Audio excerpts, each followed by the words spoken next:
নবজাতক শিশুদের মতো খাঁটি আধ্যাত্মিক দুধের জন্য আকাঙ্ক্ষা করুন, যাতে আপনি পরিত্রাণে বেড়ে উঠতে পারেন। 1 পিটার 2:2 এটাই বলে।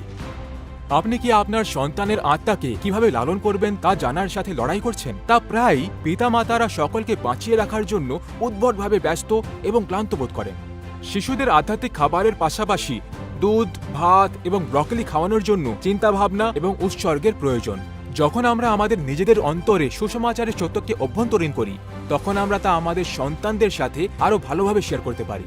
ক্ষমতায়ন বৈধতা শব্দের সঙ্গে শিশুদেরকে খাওয়ান। আপনি জানেন, আমাদের কথা একটি শিশুর ওপর অনেক প্রভাব ফেলে।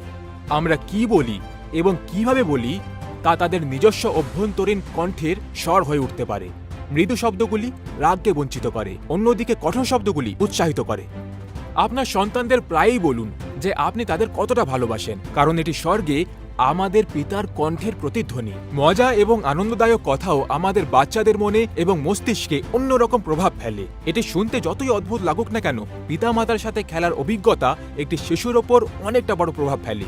আমরা আমাদের বাচ্চাদের মিডিয়া অন্বেষণ করার জন্য একটি নিরাপদ জায়গা প্রদান করতে পারি। আপনার সন্তানকে আপনার প্রিয় বই এবং বয়স উপযুক্ত চলচ্চিত্রের সাথে পরিচয় করান, যাতে আপনার বন্ধুত্ব হয়।